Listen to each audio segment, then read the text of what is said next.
بسم اللہ الرحمن الرحیم۔ اللہ کے نام سے شروع جو بڑا مہربان اور نہایت رحم فرمانے والا ہے۔ السلام علیکم عزیز ساتھیوں، آج کی ویڈیو صلاح الدین ایوبی اور فتح بیت المقدس کے بارے میں ہے۔ صلاح الدین ایوبی سلطان صلاح الدین یوسف بن ایوب ایوبی سلطنت کے بانی تھے۔ وہ نہ صرف تاریخ اسلام بلکہ تاریخ عالم کے مشہور ترین فاتحین و حکمرانوں میں سے ایک ہے۔ وہ 1138 میں موجود عراق کے شہر تقریب میں پیدا ہوئے۔ ان کی زیر قیادت ایوبی سلطنت نے مصر، شام، یمن، عراق، حجاز اور دیار برکت پر حکومت کی۔ صلاح الدین ایوبی کو بہادری، فیاضی، حسن خلق، سخاوت اور بردباری کے باعث نہ صرف مسلمان بلکہ عیسائی بھی عزت کی نگاہ سے دیکھتے ہیں۔ صلاح الدین کو فاتح بیت المقدس بھی کہا جاتا ہے، جنہوں نے 1187 میں یورپ کی متحدہ افواج کو عبرتناک شکست دے کر بیت المقدس ان سے آزاد کروایا تھا۔ صلاح الدین نسلاً کرد تھے اور 1138 میں کردستان کے اس حصے میں پیدا ہوئے جو اب عراق میں شامل ہے۔ شروع میں وہ سلطان نور الدین زنگی کے یہاں ایک فوجی افسر تھے۔ مصر کو فتح کرنے والی فوج میں صلاح الدین بھی موجود تھے اور اس کے سپہ سالار شیرکور صلاح الدین کے چچا تھے۔ مصر فتح ہونے کے بعد صلاح الدین کو 564 میں مصر کا حاکم مقرر کر دیا گیا۔ اسی زمانے میں 569 میں انہوں نے یمن بھی فتح کر لیا۔ نور الدین زنگی کے انتقال کے بعد صلاح الدین حکمرانی پر قابض ہو گئے۔ صلاح الدین اپنے کارناموں میں نور الدین سے بھی بازی لے گئے۔ ان میں جہاد کا جذبہ کوٹ کوٹ کر بھرا ہوا تھا اور بیت المقدس کی فتح ان کی سب سے بڑی خواہش تھی۔ مصر کے بعد صلاح الدین نے 1182 تک شام، موصل، حلب وغیرہ فتح کر کے اپنی سلطنت میں شامل کر لیے۔ اس دوران صلیبی سردار رینالڈ کے ساتھ 4 سالہ معاہدہ صلح ہو چکا تھا، جس کی روح سے دونوں ایک دوسرے کی مدد کرنے کے پابند تھے، لیکن یہ معاہدہ محض کاغذی اور رسمی تھا۔ صلیبی بدستور اپنی اشتعال انگیزیوں پہ مصروف تھے اور مسلمانوں کے قافلوں کو برابر لوٹتے رہے۔ حطین میں کامیاب کامران ہونے کے بعد القدس کی جانب راستہ بالکل واضح ہو چکا تھا۔ اب یہ ممکن تھی کہ صلاح الدین اس کا قصد کرتا اور قدر کوشش کر کے اس کو اپنے قبضے میں لے لیتا، لیکن اس نے عسکری نقطہ نگاہ سے اس کو دیکھا اور یہی بات اس کی اعلیٰ شخصیت اور شان عبقریت کو نمایاں کر رہی ہے۔ اس نے سوچا کہ القدس تو کئی شہروں کے درمیان واقع ہے اور ساحل سمندر پر صلیبیوں کے کئی مراکز قائم ہو چکے ہیں، جہاں سے وہ بیرونی دنیا کے ساتھ تعلقات بڑی آسانی سے قائم کر سکتے ہیں، خصوصاً عیسائیوں کے وہ ممالک جو ارض فلسطین میں صلیبی ناپاک وجود کو لا کھڑا کرنے میں چشموں کی حیثیت رکھتے تھے۔ اس لیے اس نے پہلے ساحلی صلیبی مراکز سے خلاصی پانے اور دوسرے صلیبی قلعوں اور بندرگاہوں پر قبضہ کرنے کا پختہ پروگرام بنا لیا۔ اس کے بعد وہ القدس کی طرف پیش قدمی کر کے اسے فتح کر لیں گے، جبکہ اس صلیبی ناپاک وجود کی زندگی کی شریانوں کو وہ پہلے ہی کاٹ چکا ہوگا۔ اس کے علاوہ دوسرے ساحلی صلیبی علاقوں پر قبضہ کرنا بھی مصر اور شام کے مابین راستہ بھی بنا دے گا جو اس کے ملکوں کے دونوں بازو شمار ہوتے تھے۔ اس نے اپنے پروگرام کی تکمیل کے لیے عسکری اعتبار سے ہر طرح کی تیاریاں کی، مجاہدین کو اپنے ہمراہ لیا اور اپنے یمن میں بھیجے ہوئے خطوط کو زمین پر کھینچنے کے لیے چل پڑا۔ حطین کی کامیابی کے بعد صرف چند ماہ ہی گزرے تھے کہ اللہ تعالیٰ نے اسے مندرجہ ذیل شہروں پر اور قلعوں پر فتح نصیب فرما دی۔ عقا قیصاریہ، حیفا صفوریہ، معالیہ، شفق، انغولا، الطور، سبتیہ، نابلس، مسجد لیانہ یا قانبتین، سید الصیبین، بیروت، حرفند، اسقلان، الرملہ، الدارم، غزہ یعنی بیت اللحم، بیت الجبریل اور اس کے علاوہ ہر وہ چیز جن صلیبی بڑی فوج اس کے پاس تھی۔ جیسے کہ ہم پہلے بتا چکے ہیں، عظیم قربانیاں اور کامیابی، اتنی بڑی فتوحات مارکہ حطین کے بعد 583 ہجری کے چند مہینوں بعد ہی پوری ہو گئی تھی۔ اسی طرح بیت القدس کو فتح کرنے کے لیے فضا مکمل طور پر سازگار تھی۔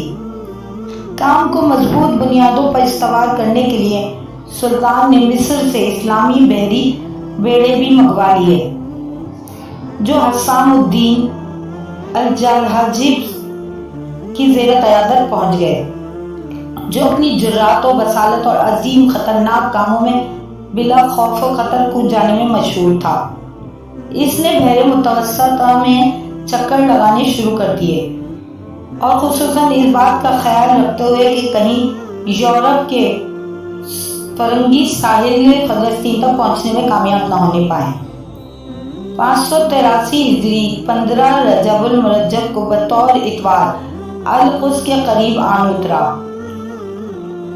اب اس نے بیت المقدس میں محصور عیسائیوں سے کہا کہ بغیر خون ریزی اور کشت و خون کہ جس کو وہ ایسے مقدس مقام میں پسند نہیں کرتا، اطاعت قبول کر لیں۔ لیکن جب انہوں نے اس کے جواب میں متکبرانہ انداز پیش کیا تو سلطان نے حملہ کر کے اور نقب لگا کر اس کو فتح کرنے کی تدابیر کرنے لگے۔ اس مقصد کے لیے 5 دن صرف اسی کام میں گزر گئے۔ وہ بذات خود شہر کی دیواروں کے ارد گرد چکر لگاتا رہا تاکہ اس کا کوئی کمزور پہلو تلاش کر کے وہاں سے حملہ آور ہو سکے۔ بالآخر فیصلہ یہ ہوا کہ شمالی جہت سے حملہ ہی کر دے۔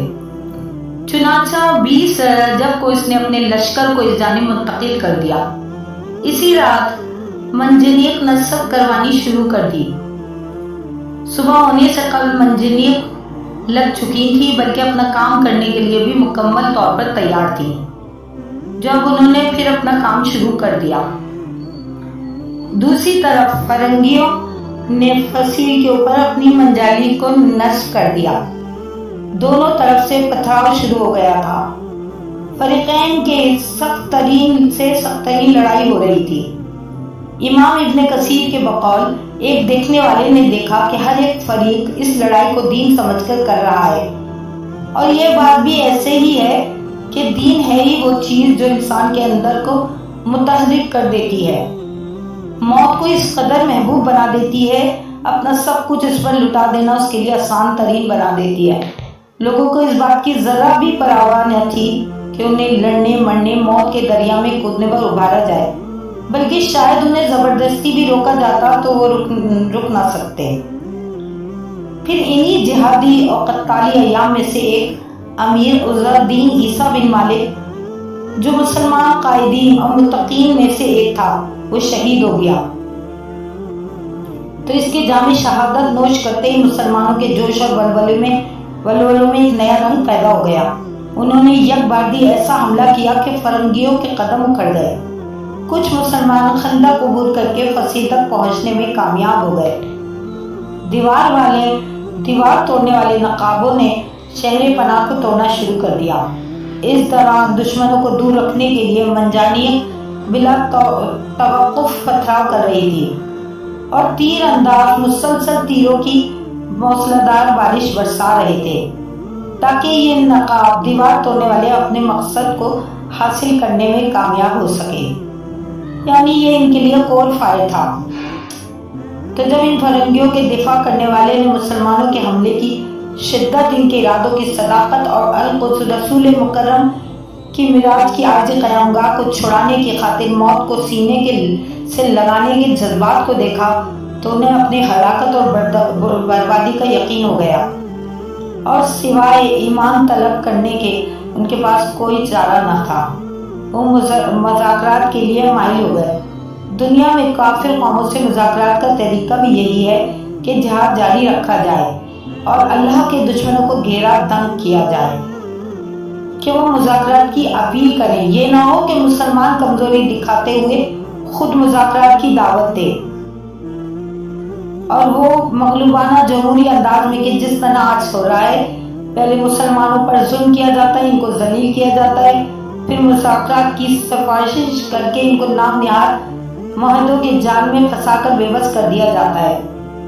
اس طرح مغلوب عیسائیوں کے معززین جمع ہو کر سلطان کے پاس امن طلب کرنے کی غرض سے آئے، اور صلاح الدین ایوبی رحمۃ اللہ علیہ نے اس شرط پر امان کے طلبگار ہوئے کہ بیت المقدس ان کے حوالے کر دیتے ہیں، تو آخر سلطان نے ان کے امان طلب کو مان لیا اور بیت المقدس لے کر انہیں امان نامے پر راضی ہو گئے۔ امان نامے پر دستخط کرنے کے بعد تمام جنگ کرنے والوں کو جو یروشلم میں تھے سوریہ طرابلس جانے کی اجازت مل گئی۔ فاتح نے باشندوں کو ان کی جانیں بخشی اور ان کو چند دیناروں پر مشتمل حقیر سے رقم کے بدلے اپنی آزادی خریدنے کی اجازت دے دی۔ تمام عیسائیوں کو باستثناء یونانیوں اور شامی عیسائیوں کی 4 دن تک یروشلم سے جانے کا حکم دے دیا گیا۔ شامی اور یونانی عیسائیوں کے ساتھ قطعی رعایت کی گئی اور ان کو ہر ایک کو آزادی دی گئی۔ یہ سلطان کا ایک اور احسان تھا کہ جزیہ کی شرح 10 دینار ہر ایک مرد کے واسطے اور 5 عورت اور 2 دینار بچے کے لیے مقرر کر دیے گئے، اور جو اپنی آزادی خرید نہ سکے وہ غلام رہنے کے پابند تھے۔ ان شرائط پر عیسائیوں نے بہت پہلے خوشی منائی، لیکن وہ جب طے شدہ دن قریب آ پہنچا جس پر انہوں نے یروشلم سے رخصت ہونا تھا، بیت المقدس کو چھوڑنے کے سخت رنج اور غم کے سوا ان کو کچھ نہیں سوچتا تھا۔ انہوں نے مسیح کے قبر کو اپنے آنسوؤں سے تر کر دیا اور متاثر تھے کہ وہ کیوں اس کی حفاظت میں کرنے میں مر نہ گئے۔ انہوں نے کالروی اور گرجاؤں کو، جن کو وہ پھر کبھی نہیں دیکھنے والے تھے، روتے اور چلاتے ہوئے دیکھا۔ بازو